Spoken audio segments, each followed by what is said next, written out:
Okay, so I guess it would be irresponsible of us to leave it there. What would be a greater courtesy to our audience would be to try to understand what can firms do about this? How should they be thinking about it? And what alternatives exist? Your firm is involved in a sort of the frontier of some of these ideas. So really interested in your perspective here. But I did prepare a slide that just kind of summarizes the problem. The problem is one of um, incomplete data of suspect quality that comes at very high cost. Mm-hmm. So I think it might be smart to separate the problem into two buckets. One is a cost bucket. Can we reduce the cost of collecting this information? Cost, of course, is a function of salesperson time diverted to collecting it. Right. Can we do that? Absolutely. I think. Did you want to get all of the questions on the table, or you want to talk them through them one at a time there? Well, I had hoped to reveal them. I mean, because it's so exciting, but I will, rather than do this one at a time, I'll put the second category of things you can do, which is improve the quality. So the first thing is reduce the cost. The second thing is improve the quality of the data. Absolutely. And we can spend a little time on this. I mean, included in reducing the cost would be to collect less data. I think it's entirely plausible that management asks for too much, even though they don't do much or get much from what they do collect.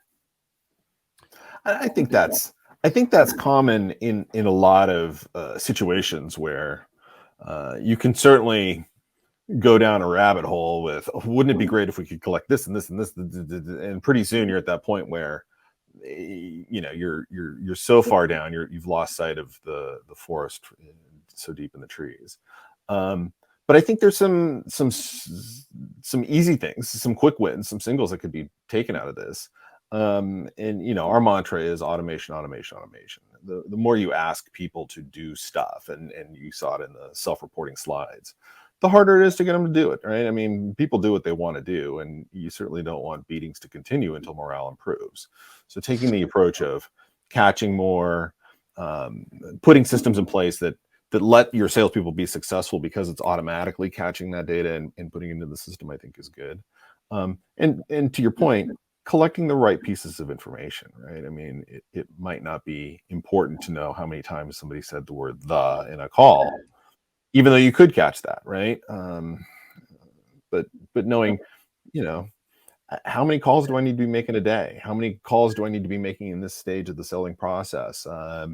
Where do text messages pop up in all of this? What's the right mix of having my face-to-face meetings and having my video calls and that sort of thing? And I think you see the cream rise to the top, and you'll be able to, as a sales leader, make better decisions based on what that is, if the cost isn't too high. And I think that that's certainly one of the key messages of this. That's what we found in the research. Yeah, indeed. In fact, I think one of the good places to start is to actually have a working estimate of cost. And I like to think about this as an internal rate of return on an hour of sales capacity. So that if you have, a request from, say, HR, they're always easy to pick on, for having each salesperson fill out a detailed report each week on something or another, you might say to HR, well, the typical cost for an hour of selling time is it's $3,700. Okay, so we have 100 salespeople. Is this data worth that, or can we keep them doing what they're really paid to do, which is to generate sales for the business? So I offer that as a mechanism for defending from these kinds of requests from others, but also for costing the kind of requests that sales management makes on salespeople. And also tying that together with a comment you made earlier, Bob, is if there's no value for that poor sales rep, another sheet, another something, another whatever, that sort of thing, it really becomes, it just adds to the burden, right? Hey, my job is to hit my quota and, make the company successful. And yet you're dragging me down with this and that. And um, so the more it can be blended into the regular workflow, and the more it can be, I think, will both lower cost, but also improve accuracy of data. I think those are two things can go hand in hand. Let's talk about that for a minute. I tried to bring in some results from a separate study that we did on CRM effectiveness, and it showed that many firms suffer from low adoption, also low ROI on their CRM investments, which are quite large. So we did tease out of this research what is common among those firms that are really doing well with CRM, where their rates of adoption and their return on investment is adequate or better. And we found that there were three things common to these firms. So I've tried to list them on the slide, but let me call them out here. One at least merits more explanation. So the simplest thing is that when asked, salespeople in these firms, when asked the question, why do you use CRM? And given an answer scale that on one end says, because my manager makes me, and on the other end says, because I find it useful, their answers skew toward the end that suggests they're getting value. So telling. All right. I mean, that's simple. And then the second thing is also simple, is that when using CRM to do stuff, it saves time compared to the old way or the alternate way of doing things. Do I need to issue a credit memo for a customer? Well, if you want me to do that in CRM or really any automated tool, it's got to be faster and save me time.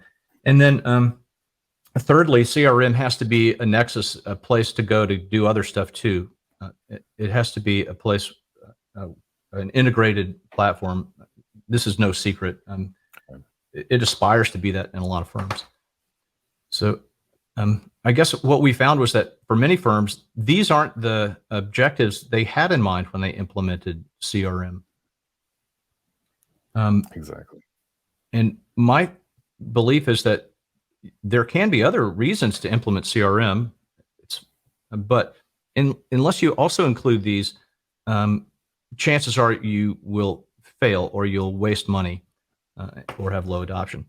So part of the challenge, just to circle back to our own problem about getting salespeople to report activity, is we have to make that valuable to them. And so management could consider how to do that.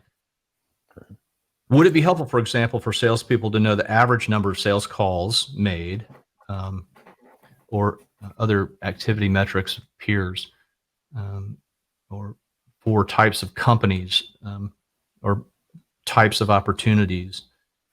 So many sales ops folks think about these things, but I think the challenge is to people often lose sight of the fact that this drives adoption as well. It's a very important point that a lot of times when we start out to put these systems in place, the last person that we're thinking about is the person at the end of the line there. And and honestly, I know this isn't a commercial, but one of the things that was very important from Autopilot Technologies when we were getting started at the very beginning was looking at it from the salesperson's perspective. What can we do to make their lives easier? One, we continue to harp on automation and sort of get your manager off your back, because they're seeing the sales calls, they're seeing the text messages, they're seeing the data get pushed right into the CRM. But then what other things can we do in our app that really facilitate life? And, one of the things we heard over and over again is it'd be great to just, make it really easy for me to put a couple of notes in, so that the next time I go to call that person, it might be a couple of months later, I can see my notes right there. Boom. I had this call and we talked about this, and this, and that sort of thing. And so one of the simple features that we threw into our product is, at the end of every sales call, there's a pop-up that says, would you like to dictate some notes? And in 10 seconds, 20 seconds, you can say, hey, had a great call. Session went really well with Bob at the SMA, and we'll check back in 6 months. Boom. Now I'm not coming back to my keyboard 4 or 5 hours later, trying to remember my action items, looking through, it's just captured right then and there. But things like that to try to make that selling, make life easier for that frontline person who's really responsible for delivering without making it burdensome. And that's one of our mantras for sure. Yeah, it's not exactly automation, but it's prompting. It's sort of automated prompts, or Exactly. maybe you call this augmented workflow or something like that. I know there's a catchy name, but providing technology that rides alongside a salesperson. I think this is a really important place to go for many firms. Right. I want to talk more about automation. Before I do, I want to talk about a lo-fi approach to solving this problem that, in fact, is underrated, I believe. I've personally done some of this work in firms, and we have a few tools in the Sales Management Association's library that might help firms do this. And I'm referring to, rather than attempting to have a census of all data, is to do sampling studies where you're figuring out the typical number of calls.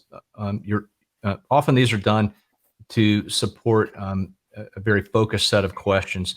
Like, can we quantify the workload and the capacity of our sales team? Well, you can do this with activity profiling, where you're actually either having someone observe directly what people do, or you ask people to complete these self-reported surveys. But the understanding is, and they know that this isn't something you do forever. You do a good job with it for 2 weeks out of the year, and we use the data to answer the questions that we need to know. And so that can be a little bit more burdensome in the short term, but over the medium and long term can be much less costly and have more upside for firms. Interesting. Yeah, let's talk about automation, Steve. I mean, your company is beginning to automate some of this data capture. I think it's fair to say we kind of stand at the headwaters right now of a lot of this technology hitting the market.